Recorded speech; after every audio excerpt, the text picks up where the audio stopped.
Hello दोस्तों, नमस्कार दोस्तों, कैसे हैं आप दोस्तों? आई होप आप सब बहुत अच्छे होंगे दोस्तों, कसरत वर्कआउट कर रहे होंगे दोस्तों। लेकिन आपको एक बात बताना चाहूँगा दोस्तों कि कसरत, जिम, वर्कआउट ये सब बंद कर दो दोस्तों, योगा करना शुरू करो दोस्तों क्योंकि कहा भी तो गया है कि जो होगा योगा से होगा और योगा से कैसे होगा, ये आपने कल रात के बिग बॉस ओटीटी सीज़न 3 के एपिसोड में देख लिया जहाँ पर 51 वर्ष के शौरी जी, शौरी सदन के हेड ऑफ द हाउस बन गए हैं। मुझे तो यार आश्चर्य हो रहा है कि वो कौन-सा पल था, वो कौन-सा मुहूर्त था, जब देवी सरस्वती मेरी जिह्वा पर विराजमान हुई थी, जब मैंने कहा था शौरी सदन के जो मालिक है शौरी जी, शौरी सदन के मालिक शौरी जी। पता नहीं मेरी ज़बान पर वाक़ई में सरस्वती जी विराजमान थी या क्या? लेकिन जो मैंने कहा था वो 100% सच हो गया मित्रों और कल रात के एपिसोड में शौरी सदन के स्वामी बन चुके हैं रणवीर शौरी जी। ये रणवीर शौरी जो कि 51 साल के हैं, लेकिन इन्होंने अपने से आधी उम्र के जो नौजवान हैं उन्हें पानी पिला दिया है, चाहे वो लवड़केश कटारिया हो, विशाल हो या फिर वो फ़िटनेस फ्रीक बना फिरता है गोलू गोलगप्पा का जो एनाकोंडा है। भाई ये जिम करने वाले जिम फ्रीक और वो साई केतन भाई वो तो मतलब पूछो ही मत, वो तो नीचे से फर्स्ट आने की रेस में भाग रहा था। कहने का मेरा मतलब है कि रणवीर शौरी की जो आधी उम्र के जो सो कॉल्ड नौजवान हैं, यंग ब्लड है जिनका, वो सब मतलब फुसकी बम साबित हुए हैं और 51 वर्षीय रणवीर शौरी ने कल भाग मिल्खा भाग के अंदाज में भाग करके टास्क जीत ली और बन गए वो हेड ऑफ द हाउस। हालाँकि ये जो कल टास्क हुई थी हेड ऑफ़ द हाउस वाली और जो हाइजीन के ऊपर जो हंगामा मचा था, उस पर हम चर्चा करें उसके पहले थोड़ी बातें एक दिन पहले के एपिसोड की कर लेते हैं, जिसका कि हमने रिव्यू नहीं किया था और वो एपिसोड जो था वो था आई थिंक एपिसोड नंबर 32 जिसमें कि अदना सा अदनान और उर्दू की दुकान यानी कि डाकू सना सुल्तान, इनका पत्ता कट गया। अब ये जो अदना सा अदनान जो आया था वाइल्ड कार्ड बन करके, इसने तहसीन पूनावाला का रिकॉर्ड तोड़ दिया है। तहसीन पूनावाला भी आए थे बड़ी-बड़ी बातें करके बिग बॉस 13 में मैं जीत के जाऊँगा, मैं जीत के जाऊँगा, लेकिन 1 वीक भी नहीं लगा, वो घर से बाहर फेंक दिए गए और यही हाल हुआ है अदने से अदनान का। बताइए साहब इस अदने से अदनान को 32 मिलियन फॉलोअर्स का सपोर्ट था, यानी कि फैज़ू की जो फैन फॉलोइंग है 32 मिलियन, वो सारे के सारे फॉलोअर्स इसको सपोर्ट कर रहे थे, लेकिन उन फॉलोअर्स को सपोर्ट करने का, वोट करने का मौका ही नहीं दिया बिग बॉस ने और समय पर पहरा वाली जो टास्क थी, जहाँ पर 13 मिनट से आई थिंक कितने ये 3 मिनट ऊपर चला गया था। अब ये जो अदने से अदनान का जो well planned elimination big boss ने प्लान करा था, बिग बॉस वाज़ लाइक किसी को क्या ही पता चलेगा भाई साहब। वैसे भी एपिसोड तो एडिटेड होता है, तो दुनिया थोड़ी ना घड़ी लेकर के बैठी रहेगी कि हाँ, इसने 13 मिनट तक गिना, नहीं गिना। बिग बॉस ने कितनी आसानी से लोगों को मैनिपुलेट करके अपना गेम खेल लिया और वो जो 32 मिलियन फॉलोअर्स हैं, वो बस अपनी खैनी रगड़ते रह गए। बिग बॉस बोले, "देख रहे हो ना विनोद अपने 32 मिलियन फॉलोअर्स की जो है वो पीपड़ी बनाओ, कान खुजाओ या फिर बत्ती लगाओ या कुछ और कर लो।" तो कहने का मतलब ये है मित्रों कि आपके चाहे 2 मिलियन फॉलोअर्स हों या 32 मिलियन फॉलोअर्स हों, कोई फ़र्क नहीं पड़ता क्योंकि बिग बॉस अपनी मन-मर्ज़ी से लोगों को लाता है, अपनी मन-मर्ज़ी से निकाल देता है। लेकिन बाहर जो ये ऊपर, वो नीचे, दोस्तों ये वोटिंग ट्रेंड, दोस्तों ये अरे यार! कितनी बार आप देख चुके हैं, आपने पीछे के सीज़न में देखा चाहे साजिद खान हो 15 वीक की एमजी थी, 15 वीक के पहले वो नहीं जा सकता था और जब-जब वो नॉमिनेशन में आता था वोटिंग लाइन बंद हो जाती लेकिन फिर भी कुछ अशुद्ध अंकल या फिर कुछ और लोग ये ऊपर वो नीचे 100% एक्यूरेट है बाबा हमारा वोटिंग ट्रेंड। हाँ, ये वोटिंग ट्रेंड, अरे वो वोटिंग इसको इतने परसेंटेज है, उसको इतने परसेंटेज और वो लोग जो खुद को बहुत ज़्यादा स्मार्ट कहते हैं, हाथों में महँगे-महँगे आईफ़ोन और महँगे-महँगे स्मार्टफ़ोन लेकर के चलते हैं, वो इतने बेवकूफ़ रहते हैं कि उन्हें कोई भी ऐरा-गैरा नत्थू-घेरा आकर के चूतिया बना कर के निकल जाता है कि ये वोटिंग ट्रेंड, हमारा वोटिंग ट्रेंड, ये ट्रेंड, वो ट्रेंड। अब तो आपको भी पता चल गया होगा 32 मिलियन फॉलोअर्स थे लेकिन उनकी ज़रूरत ही नहीं पड़ी, बिग बॉस ने अपने हिसाब से उसे बाहर फेंक दिया। अच्छा अदने से अदनान के साथ-साथ ना ये जो उर्दू की दुकान थी यानी कि सना सुल्तान, इनका भी एलिमिनेशन हुआ। अब इत्तेफ़ाक देखिए कि सना सुल्तान अपना ज़्यादातर समय यानी कि 24 में से 48 घंटे साई केतन के साथ बैठी रहती थी। लेकिन साई केतन जो है वो सना सुल्तान के एलिमिनेशन पर बिल्कुल भी इमोशनल नहीं हुआ। लेकिन दीपक चौरसिया के टाइम पर दिल टूट गया मेरा चौरसिया जी कहाँ हो? मुझे कोई साथ ले चलो अपने लेकिन आप देख लीजिए और आई थिंक इस बात को ये विशाल नैज़ी जो रहते हैं वो पॉइंट आउट भी करते हैं कि भाई वो अपनी दोस्त के लिए इमोशनल नहीं हुआ। लेकिन चौरसिया के लिए क्या भई सब एक्टिंग थी भई सीधी बात नवोकाल भर-भर के ऑडिशन दे रहा था ये साई केतन। तो हम आराम से कह सकते हैं कि 32 मिलियन फॉलोअर्स लेकर के आया हुआ अदनान उसके साथ बिग बॉस ने बड़ा वाला खेला कर दिया, एक तरह से प्रैंक कर दिया। वो कब आया, कब गया उसे भी एहसास नहीं होगा। हालाँकि बाहर आकर के वो बड़ी-बड़ी बातें कर रहा है। एनीवे बिग बॉस के प्रैंक से ना मुझे याद आई मादा मकबूल।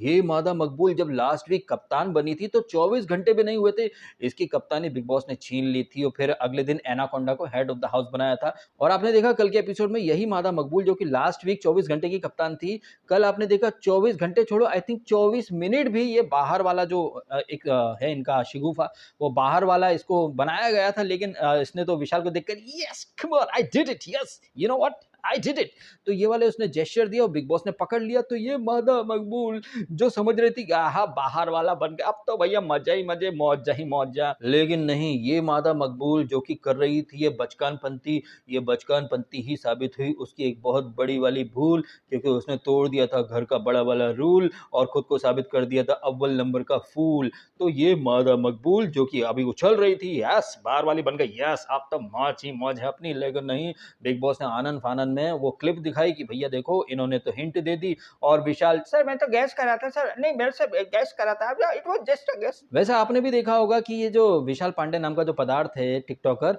ये कुछ भी करता है तो बिग बॉस और होस्ट पट से इसको अपने रडार पर ले लेते हैं, लेकिन आई थिंक उससे भी कहीं घटिया हरकतें और भी लोग कर रहे हैं, लेकिन उसके बारे में कोई टिप्पणी नहीं होती। जैसे कि आई थिंक एक दिन पहले के एपिसोड जब शुरू हुआ था, तो वो नेजी का फ्लश कांड, भाई उसी के ऊपर से एपिसोड शुरू होता है, फिर से इत्तेफाकन नेजी जो करके आता है, उसके बाद ये एनाकोंडा जाता है, और फिर एनाकोंडा तो एनाकोंडा, तिल का तार तो बनाएगा ना, फिर Ranveer Shorey how to flush और इस तरह का ज्ञान देते हैं। तो नेजी हो या थुलथुल काया वाला एनाकोंडा हो या फिर उसकी एनिकोंडी, अच्छा ये जो एनिकोंडी है इसकी एनाकोंडा की, इन्होंने जो अतरंग क्रिया करी थी उसके ऊपर महाराष्ट्र के एक लीडर ने कंप्लेंट फाइल करी, तो जियो सिनेमा जो है वो अपॉलॉजी वाले तेवर में आता, बोलता है कि भैया ये क्लिप तो फेक थी। सही बात है, वो क्लिप भी फेक थी, आकांक्षा जेड हेडेड ये भी फेक था, और वो पौटिक और नेहा भसीन के अतरंग हरकतें वो भी फेक थी, करण जौहर जब आया था प्रोमो लेकर के टीवी पे आएगा तो बैन हो जाएगा, आहा ये सब कुछ फेक था। तो ये जियो सिनेमा वाले कैसे पब्लिक को कह के बेवकूफ बनाते हैं, आपको समझ में आ ही गया होगा। और मेकर्स जो है वो पब्लिक को किस कदर बेवकूफ बनाते हैं, इसका एक एग्जांपल शो के अंदर मेरे को तो दिख रहा है, आप बताइएगा आपको दिख रहा है या नहीं दिख रहा है। क्या आपको ऐसा नहीं लग रहा कि ये मादा मकबूल जिसे लास्ट वीक कप्तान बनाया गया, फिर पट से हटा दिया गया, फिर कल उसे बाहर वाला बनाया गया, फिर पट से हटा दिया गया, ऐसा तो नहीं लग रहा ना आपको मेरी तरह कि इसे छोटी छोटी चीजें ना देकर के बड़ी चीज देने की प्लानिंग कर रहे हैं मेकर्स? बिकॉज मादा मकबूल जो है वो कलर्स कोटे से आई है और कलर्स के एक दो शो कर चुकी, खतरों के खिलाड़ी की आई थिंक एक सीजन पहले वाले सीजन में थी भी। तो जिस तरीके से मादा मकबूल को पहले कप्तानी दी, फिर कप्तानी छीन ली, फिर बाहर वाला बनाया, फिर वो ओहदा भी छीन लिया, ये छोटी छोटी चीजें देकर छीन कर, यानी कि हाथ को आया मुंह ने लगाया, तो क्या आपको नहीं लग रहा है कि मादा मकबूल को छोटी छोटी चीजें बिग बॉस देता लेकिन पट से छीन लेता, लेकिन बड़ी पनिशमेंट नहीं दी इसको मादा मकबूल को? क्योंकि यही बिग बॉस है जिसने कि आई थिंक 2 वीक पहले कटारिया के हाथ में हथकड़ी बांध दी थी, चक्की चलाओ चक्की चलाओ चक्की चलाओ। कहने का मतलब है कि एक ही तरह का रूल ब्रेक हुआ, मतलब कटारिया ने रूल ब्रेक कर दिया बिग बॉस के अंदाज में। वैसे तो रूल ब्रेक मैं मानता नहीं उस चीज को, क्योंकि रूल तो भैया ये है कि थप्पड़ मारना सबसे बड़ा रूल ब्रेक है, बट उसके बावजूद लोग डटे हुए हैं। इनफैक्ट थप्पड़ मारने वालों ने तो कल विशाल पांडे को फिर से धक्के भी मारे, लेकिन नहीं, बिग बॉस को कुछ नहीं दिखता। तो जिस तरह से बिग बॉस ने लवड़केश कटारिया को पहले पनिश करा, चक्की चलवाई, फिर हाथ में हथकड़ी डाल के बिठाए रखा, ऐसा कोई दंड मादा मकबूल को तो नहीं दिया गया। जबकि कहने को बिग बॉस कहता है कि वो पार्शियल नहीं है, बिग बॉस सबके लिए इक्वल ट्रीटमेंट, इक्वल रूल लेकर के चलते हैं, लेकिन कटारिया को हथकड़ी बांध करके बाहर बिठाए रखा।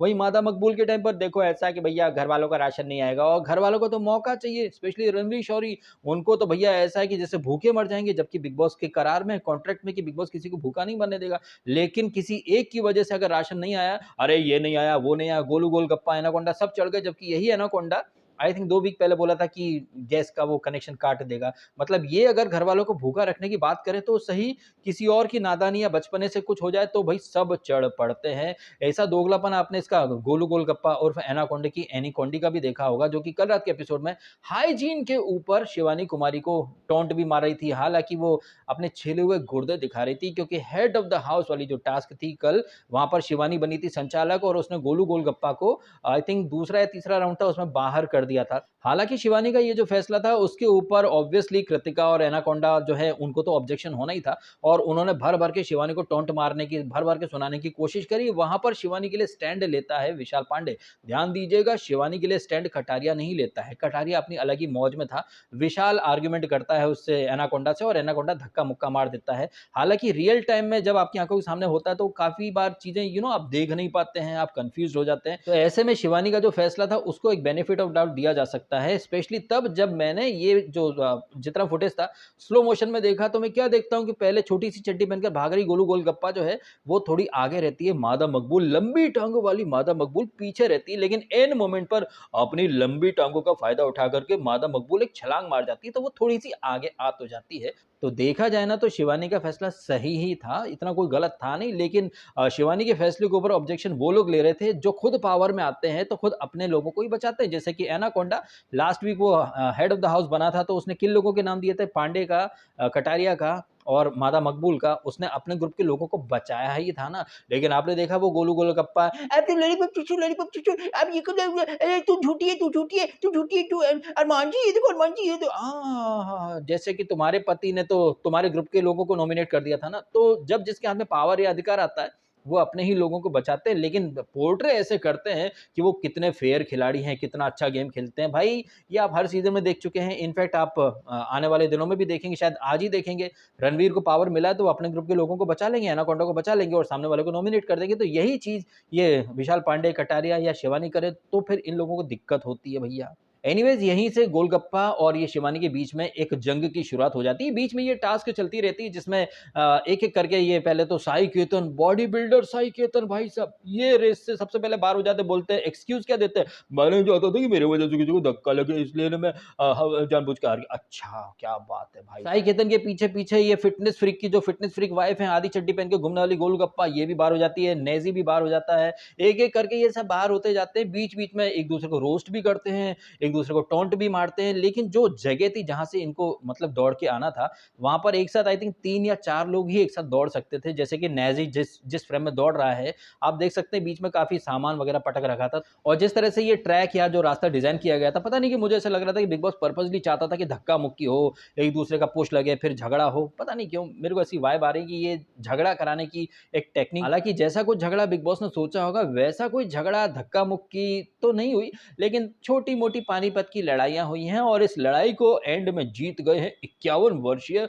रणवीर शौरी। हालांकि टास्क के काफी ज्यादा हिस्से तक इसने लवड़केश कटारिया ने अच्छी टक्कर दी है, काफी सारे राउंड्स में तो वो फर्स्ट भी आया है। इनफैक्ट आखिरी में जब ये 3 बचे थे, ये थुलथुल काया वाला एनाकोंडा, रणवीर शौरी योगा गुरु और ये एलविश यादव की जो पूछ है लवड़केश कटारिया, तो ये 3 लोग थे वहां पर। कटारिया सबसे पहले आया था और रणवीर शौरी नंबर 2। हालांकि रणवीर शौरी को भी कहीं ना कहीं पीछे करने की कोशिश करा था, उन्हीं का खास बाल सखा एनाकोंडा। तो थुलथुल काया वाला एनाकोंडा जो कि एक राउंड पहले इसको विशाल को खरी खोटी सुना रहा था, सुअर है पता नहीं, मतलब एक दूसरे की धज्जियां भर भर के उड़ाई हैं सबने।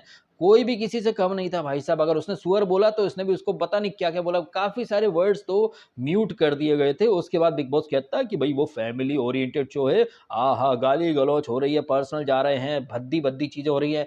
भद्दी चीजों से यार एक बात मुझे याद आई है कि कल ये जो टास्क खत्म होती है उसके बाद हाइजीन के ऊपर विवाद शुरू हो जाता है, हाइजीन पर मचा हंगामा। और इसमें सेंटर ऑफ अट्रैक्शन कौन थे, वो गोलू गोलगप्पा, जो कि खुद जब खाना बनाती है तो किचन में सैंडल पहन करके, अपने जो चप्पल पहन के जाती है। और यही गोलू गोलगप्पा जो है इसको शिवानी कुमारी को ज्ञान दे रही थी कि मेरी मम्मी ने मेरे को तमीज और संस्कार सिखाए, मेरी मम्मी ने मेरे को हाइजीन सिखाई। ये गोलू गोलगप्पा जो कि कल हाइजीन, अपब्रिंगिंग, क्लास और साफ सफाई के ऊपर लेक्चर दे रही थी, इसका एक क्लिप देखा मैंने इंस्टाग्राम पर, जहां पर ये किचन में छोटी ड्रेस में और बड़ी सी हील, हाई हील वाली सैंडल पहन करके कुछ खाना बना रही है। उसी चम्मच से पहले चख लिया, फिर उसी झूठी चम्मच से मिला दिया, फिर चख लिया। मतलब ये लोग हाइजीन पर ज्ञान देते हैं। अब आप देख लीजिए दोगलापन हाइजीन के ऊपर इस गोलू गोलगप्पा का। खुद तो अपना जूठा खाना ये सबको खिलाती है, किचन में सैंडल वगैरह पहन करके जाती है, लेकिन ये ज्ञान दे रही थी इसको, शिवानी को, शिवानी तुम नहाओगे अगर किचन में, नहाओगे अगर किचन में, शिवानी तूने अपने वो पैर खुजाए, पैर खुजाए, हाथ नहीं धोए, कांदे काट रही है, प्याज काट रही है। अच्छा, और शिवानी कुमारी ठहरी, शिवानी कुमारी वो भला अपनी गलती कहाँ मानने वाली है। हालांकि हमने ये तो नहीं देखा कि उसने खुजाया था या नहीं खुजाया था, लेकिन हमने एक चीज जरूर देखी, और वो चीज तो भाई कतई गंदी और मतलब घटिया श्रेणी में आती है। यही घटियापा जो है ना बिग बॉस 15 में उमर रियाज ने भी, डॉक्टर उमर रियाज ने भी किया था। उसने भी किचन सिंक में जाकर के थूक दिया था। और ये गांव देहात की जो लड़की है ये शिवानी कुमारी, इसने भी कल किचन के सिंक में जाकर के थूक दिया, जिसके ऊपर अरमान द एनाकोंडा ऑब्जेक्शन लेता है, साई केतन छोटा एनाकोंडा वो भी जाता ऑब्जेक्शन लेना, और रणवीर शौरी घर के मुखिया बन चुके हैं। तो हालांकि काफी पोलाइटली उन्होंने बोला कि देखो ये गंदी बात है, ऐसा नहीं करना चाहिए, आपको टॉयलेट में जाना चाहिए। और सही बात है, थूकने के लिए टॉयलेट है ना भाई साहब। अगर आपको किचन सिंक में थूकना थूकना है, तो साला हगना-मुतना भी वहीं शुरू कर दो फिर हैं। तो मतलब यहाँ पर तो ये शिवानी टोटल गलत है। शिवानी का एक क्लिप और देखा है मैंने मित्रों, आई थिंक अदना सा अदनान जब था वीकेंड के पहले का वो क्लिप है, मुझे इंस्टाग्राम पर शेयर किया गया। वहाँ पर मैंने क्या देखा कि अदना सा अदनान वॉशरूम एरिया में वेट कर रहा है कि कब मतलब उसे नहाने का नंबर आए, वो पजामा पहने खड़ा है। उसका पजामे का जो नाड़ा है, वो राजा बाबू के नंदू सबका बंधु जैसे वो नाड़ा लिए घूमता रहता ना, अब ऐसे ही अदना सा अदनान अपने पजामे का लंबा सा नाड़ा पकड़ के खड़ा होगा, तो शिवानी आई और उसके पजामे का नाड़ा खींचकर मस्ती वाले माहौल में मतलब ऐसे नोक-झोंक करते हुए उसने खींच लिया। क्या हो अगर अदना सा अदनान यही चीज़ शिवानी के साथ कर देता? मतलब कोई लड़की करे तो ठीक है भैया, मस्ती है, फन है। ऐसी ही हरकत बिग बॉस 17 में अर्चना ने भी करी थी, जब वो एक था ना यार, वो यार नाम भूल गया उसका, टू महान रियल का जो पीआर आया था, गंडोत्रा पता नहीं क्या नाम था यार, जो भी था उसका, उसके कच्छे पर ये अर्चना और ये टीना दत्ता वगैरह सब मज़े ले रहे थे। इनके अंडरगारमेंट्स पर अगर कोई मज़े ले लेता ना, तो भाई लोगों को मॉलेस्टर, रेपिस्ट वगैरह पता नहीं क्या-क्या बोल दिया जाता। शिवानी कुमारी ने ये जो मस्ती मज़ाक के नाम पर अदनान के साथ जो हरकत करी थी, वो भी गलत है, और जो कल किचन में थूका, वो तो सरासर गलत है। यहाँ पर दिखता है कि शिवानी कुमारी के खुद के घर में कहाँ पर क्या थूका था कि साफ-सफाई का कितना क्या ध्यान रखा जाता होगा। वहीं शिवानी को हाइजीन पर लेक्चर देने वाली ये गोलू गोलगप्पा, ये खुद कितनी दूध की धुली है भाई साहब। बड़ी वो बातें कर रही थी, मम्मी ने सिखाया नहीं, तेरी मम्मी ने तेरे को क्या सिखाया? अपनी सहेली के पति पर डोरे डालना, उसकी दूसरी लुगाई बन करके आ जाना। आपने भी देखा है कि इस सीज़न के अंदर ये एनाकोंडा और इसकी जो छोटी एनाकोंडी, ये भर-भर के ज्ञान देते हैं मोरालिटी के ऊपर, कैरेक्टर के ऊपर, नियत के ऊपर, हाइजीन के ऊपर, लेकिन ये साले खुद गंदी नाली के कीड़े हैं, मतलब खुद मियाँ फजीहत, औरों को नसीहत। बट इनकी ये हरकतें कोई कॉल आउट ही नहीं करता है भाई साहब, कॉल आउट करेगा भी क्यों भैया? इन्हें इसी चीज़ के लिए तो आगे बढ़ाया जा रहा है, जैसे कि Golu golgappa I think 1-2 week पहले बोल बैठी थी ना, "रणवीर जी मैं तो एंड तक नहीं जाऊँगी।" रणवीर जी मैं तो एंड तक नहीं जाऊँगी। इसका मतलब कि चाहे कुछ हो जाए वो एंड तक है। दीपक चौरसिया बाहर बड़े-बड़े इंटरव्यू दे रहे हैं कि मैं 4 वीक सर्वाइव करके आया, बड़े टफ थे ना कोई नॉमिनेशन, ना कोई एलिमिनेशन, 4 वीक लेटे-लेटे आ गए, फिर भी बड़ा टफ है। तो कैसे ये सेलिब्रिटीज़ और इनके पीआर और ये होस्ट वगैरह मिल कर के पब्लिक को बेवकूफ़ बनाते हैं। आपको अब तो यार समझ में आ ही जाना चाहिए। कोई वोटिंग वगैरह रखी नहीं, अदनान को सीधा निकाल दिया, उसके 32 मिलियन फॉलोअर्स तो मतलब वेट ही करते रह गए कि भैया कब वोटिंग अनाउंस होगी तो वोट करें। वोट की ज़रूरत ही नहीं पड़ती भाई। इतनी बेशर्मी से, कितनी सफाई से ये जियो सिनेमा वाले, एंडेमॉल वाले पब्लिक के साथ-साथ अब तो अथॉरिटीज़ को भी बेवकूफ़ बनाने लग गए भैया। इस चीज़ के लिए तो उनको कोई बड़ा अवार्ड ज़रूर दिया जाना चाहिए। खैर हम वीडियो खत्म करते हैं। आपने समय निकाला, वीडियो देखा, आपका धन्यवाद। Thank you so much.